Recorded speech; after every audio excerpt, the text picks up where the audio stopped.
Hello, this is Tanya from On Your Game. I'm a physiotherapist. I'm about to go live about tendinopathies, so I'll wait one more minute and then we'll get started.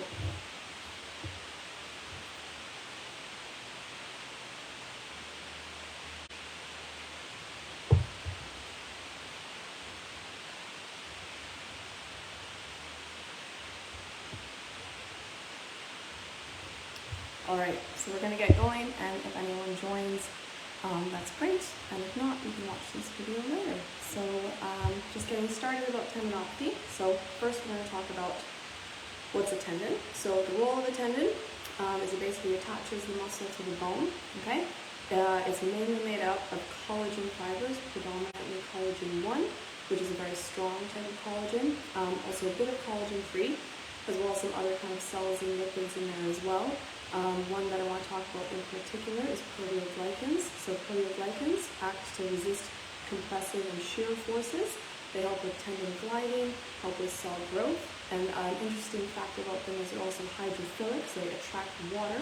They kind of provide hydration to the tendon, and they also can cause increased swelling and pressure to the tissue to help it withstand load. So in a way, it's kind of a good thing. It adds some kind of water to help withstand load when the tendon kind of goes through load. And the function of the tendon, especially in the lower limb, is to transmit force from the muscle to the bone, kind of like a lever.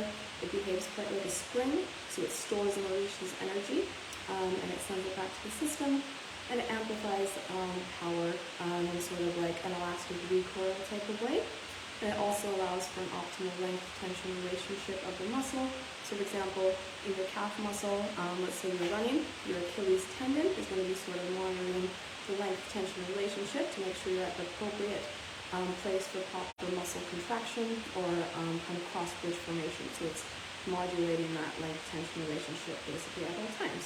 Very interesting. So moving on, loading is really important for tendons. So in a healthy tendon, it responds really well to load. So basically, in optimal loading, you're going to get increased cellular activity in the tendon. You're going to get an increased inflammatory response, which is going to cause positive adaptation. Obviously, too much inflammation isn't good, but just the right amount of loading, the right amount of inflammation, you're going to get nice adaptation in the tendon, which is going to increase collagen synthesis, increase the cross-sectional area of the tendon, and increase the stiffness of the tendon. So basically, you want a stiff tendon, because that's going to transmit force quicker to the bone. So it's more efficient, essentially, and it can take more load before sort of breaking down. Another thing to know about tendons is they have sort of a poor blood supply and like low cell turnover. So that means that they can withstand high loads, but it also means they're quite slow to heal. So it's a good thing and a bad thing, especially if you're injured. And they also, some tendons, especially something like the Achilles tendon, is basically an energy storage tendon, kind of like we talked about before, where it can withstand sort of greater sort of loads and deformation before failure. And then so going into what is a tendinopathy. So kind of the definition of a tendinopathy is painful and structural compromise of a tendon that's going to lead to loss of function. Okay, so people that are sort of predisposed to getting a tendinopathy are often young athletes when they overload. So maybe they are taking on a new activity, they've overloaded, so maybe running like 10K out of nowhere, that might develop a tendinopathy, so an overload issue. Older athletes as well, because when you're older, your tissues are like less compliant to load. So again, an overload issue, but it takes less to get there. And then people are sedentary as well, so if you're quite deconditioned, and again, I talked about how a tendon needs like optimal loading. So if you're not really exercising, you're not loading it properly, then you're also predisposed to getting tendinopathy. And of course, diabetics, people who are overweight, and then of course inflammatory diseases as well are definitely prone to it. So going into sort of the pathophysiology of a tendinopathy, so kind of like I mentioned, if you suddenly increase your load, so let's say you're running, maybe you want to go do like a marathon, and you suddenly go from running 3K, and then 1 weekend you want to do like 15, so suddenly you've overloaded. So this is going to cause basically an inflammatory response. So you get a cascade of inflammatory response kind of within the tendon, and a lot of sort of things happen within that time. And I mentioned the proteoglycans earlier, so they attract water, so they become overexpressed. They attract more water into the tendon, causing a bit of like disorganization within the tendon. Then you're going to get a breakdown of the matrix. So the collagen 1, which is a really nice strong collagen, is now going to break down into collagen 3, which is a bit weaker. So everything's a bit disorganized and weaker and sort of less stiff. The cells are going to kind of come in to help repair the tendon, but some of them are actually going to die off in the process. And then within this process, we get something called neo-innervation and neovascularization. So essentially you get new nerve ingrowth within the tendon and sort of increased blood supply, which is actually kind of a bad thing because it's going to cause more pain. So now you have sort of new blood vessels coming in, new nerve growth coming in, and now we're going to get pain. And sometimes it's going to lead to chronic pain. So people who don't really manage this injury, it can kind of remain essentially. So you end up with this kind of chronic pain in your tendon. And in really, really end stages, let's say like a degenerative tendinopathy, it can be prone to tearing or rupturing as well. So kind of talking about what it would look like in an assessment.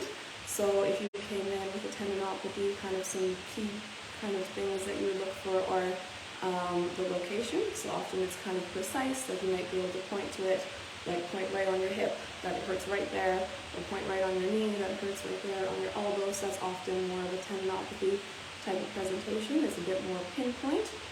Tendons also have kind of a 24-hour response cycle. So if you did a really heavy activity the day before, you might not feel it in the moment, but then suddenly the next day, you're in a lot of pain. So it sort of has this 24-hour response. And also something known as the warm-up phenomenon. So you might be able to sort of start getting into your activity, get warmed up, and it's a bit painful, but then some time goes by and you're warmed up, and then you kind of feel like you can get on with it. So it's sort of warm-up phenomenon, that you can sort of get through it after the warm-up. And it's usually gradual onset. So like I said before, the 24-hour response kind of thing. So it usually comes on gradually, not within the moment that you're doing the activity. And often you can get thickening of the tendon as well. So maybe an Achilles one, you'll be able to feel that it's thickened, or you may get some swelling in the tendon as well, and definitely some pain. So common areas that can get tendinopathies, you can kind of get them anywhere, but some common ones are your Achilles, gluteal, so they're kind of right in your hip. Patellar tendinopathy is quite common. Tibialis posterior, you get a proximal hamstring tendinopathy, so kind of like really deep in the glute area, and rotator cuff tendinopathy as well is quite common, so kind of in here. And so for example, let's say if you had a patellar tendinopathy, you might have a lot of pain on like the jumping and landing, because that's like your energy storage. You'll probably pain on running, pain on like a deep squat or like a decline squat, so if you have your foot kind of in a decline on a plate, it'll be quite painful to palpate along that tendon. Now getting into sort of the management, so the best management if you've had a tendinopathy. So first of all, exercise is the best management. It is the first line of treatment. And something to kind of keep in mind is that often it's going to be a little bit uncomfortable and a little bit painful to rehab. So kind of addressing like fear avoidance, so you don't want to be too afraid to move, because ultimately loading it in the right way is going to be better than not loading it at all. So the last thing you want to do is sort of stay away from movement and kind of rest too much. You want to start progressively loading it in a safe way with your physio, of course, but exercise is the best thing that you can do. And you do this in a graded progressive loading approach. So the first kind of thing you would do is early modification. So let's say if it was a really long run you did, obviously dialing that back. You might have to take a bit of a break off running initially, so dialing back sort of the thing that aggravated it. And the first sort of phase of rehab would be more like heavy isometric work. So isometric is when you're sort of resisting against something, but you're not actually contracting your muscles. So like if I was just pushing against my hand like this, that would be an isometric contraction. So there's also research to show that it has an analgesic effect, so it can help with pain. And there is a study done on patellar tendinopathies showing really good results with doing really heavy isometric contractions, holding for 45 to 60 seconds at 70% of their maximum voluntary contraction. And doing this until that person reaches like a 3 out of, like they can do a comfortable 3 out of 10 out of pain.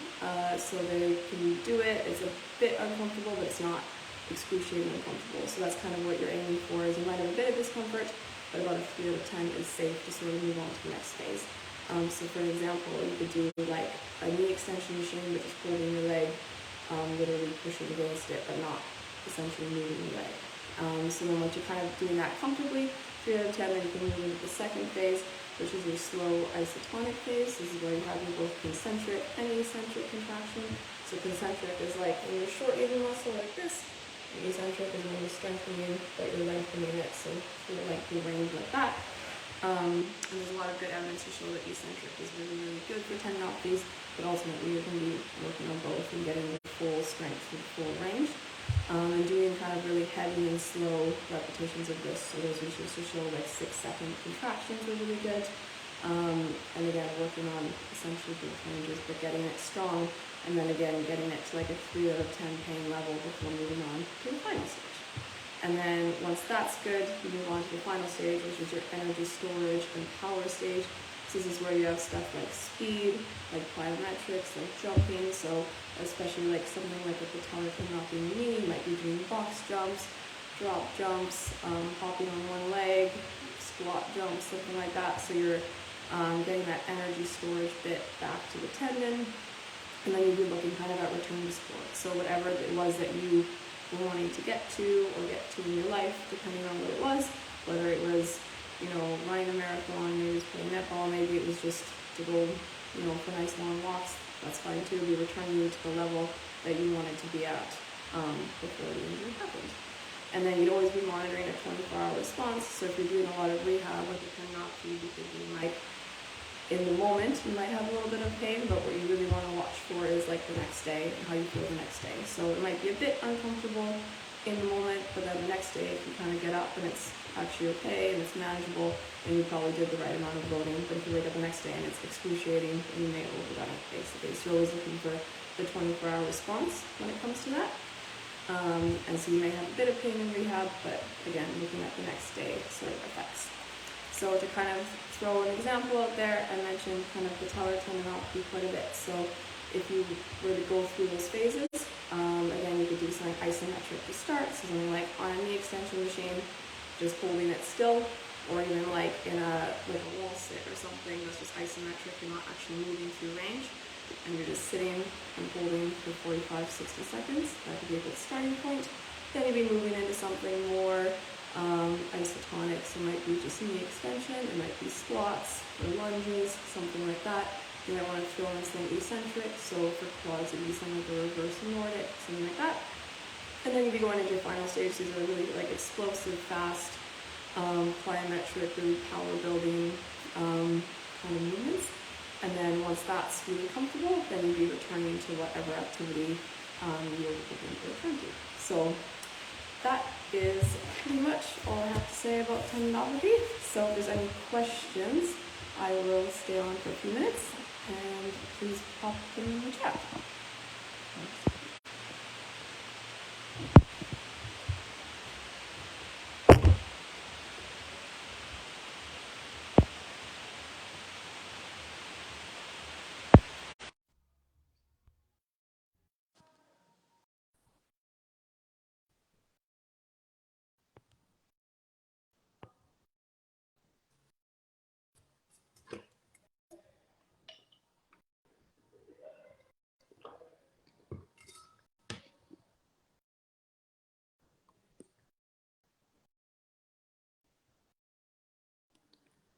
Cool.